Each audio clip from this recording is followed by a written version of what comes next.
এনেধৰণৰ নতুন নিউজ চাবলৈ মোৰ চেনেলটো ছাবস্ক্ৰাইব কৰি দিয়ক আৰু বেল আইকনটো প্ৰেছ কৰি দিয়ক আৰু ভাল লাগিলে লাইক কৰি দিব।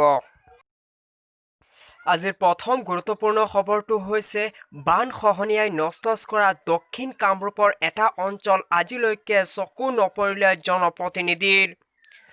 গুমৈমাৰা অঞ্চলৰ প্ৰায় 25 মিটাৰ ভূমি ব্ৰহ্মপুত্ৰৰ বুকুত জাহ গৈছে।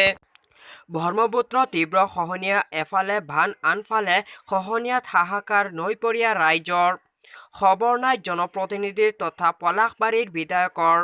ভাৰত স্বাধীন হোৱাৰ পিছৰ পৰাই গুইমাৰা অঞ্চলৰ 90% খহনীয়াৰ ফলত ব্ৰহ্মপুত্ৰৰ বুকুত জাহ গৈছে। কিন্তু মাথৌৰি নিৰ্মাণ কৰি গুইমাৰা অঞ্চলক ৰক্ষা কৰিবৰ আখৰি নাই জলসম্পদ বিভাগৰ। জলসম্পদ বিভাগে এই খহনীয়া দূৰৈৰ পৰা প্ৰত্যক্ষ কৰিয়েই দায়িত্ব সামৰি লৈ আহিছে। আৰু দ্বিতীয় গুৰুত্বপূৰ্ণ খবৰটো হৈছে বাগজানত তৈলখাদ্যত আকৌ অগ্নিকাণ্ড। অগ্নিকাণ্ডত আহত বিদেশী বিশেষজ্ঞ। প্ৰাৰম্ভিক কাম কৰি থকাৰ সময়ত সংঘটিত হয় অগ্নিকাণ্ডৰ এই ঘটনা। দুৰ্ঘটনা সংঘটিত হোৱাৰ সময়ত কৰ্মৰত অৱস্থাত আছিল 3জন বিদেশী বিশেষজ্ঞৰ লগত বাৰোদাৰ পৰা অহা বিশেষজ্ঞ। তিনিওজন বিশেষজ্ঞ আমেৰিকাৰ বুলি জানিব পৰা গৈছে। বিশেষজ্ঞই সেই সময়ত কেম্পিংৰ কাম কৰি আছিল। বাগজানৰ সেই ভয়ংকৰ অগ্নিকাণ্ড সংঘটিত হোৱাৰ প্ৰায় 58 দিন পাৰ হৈ যোৱাৰ পিছত আকৌ এই অগ্নিকাণ্ড সংঘটিত হ'ল।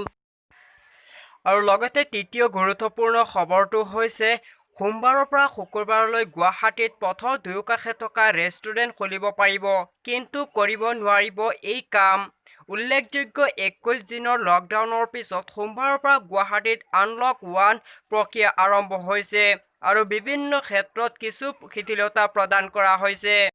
অৱশ্যে এই সিদ্ধান্ত অনুসৰি কোনোৱে হোটেল ৰেষ্টুৰেণ্টত বহি খাব নোৱাৰিব। এতিয়াৰ পৰা সোমবাৰৰ পৰা শুকুৰবাৰলৈ কাৰফিউ নথকা সময়ত পথৰ দুয়োকাষে থকা ৰেষ্টুৰেণ্ট খুলিব পাৰিব। মঙলবাৰে কামৰূপ মেট্ৰ প্ৰশাসনৰ এক বৈঠকৰ পিছত এই সিদ্ধান্ত গ্ৰহণ কৰা হয়। যদি আপুনি এতিয়ালৈকে মোৰ চেনেলটো ছাবস্ক্ৰাইব কৰা নাই তেতিয়াহ'লে ছাবস্ক্ৰাইব কৰি দিয়ক আৰু বেল আইকনটো প্ৰেছ কৰি দিয়ক আৰু ভাল লাগিলে লাইক কৰি দিব।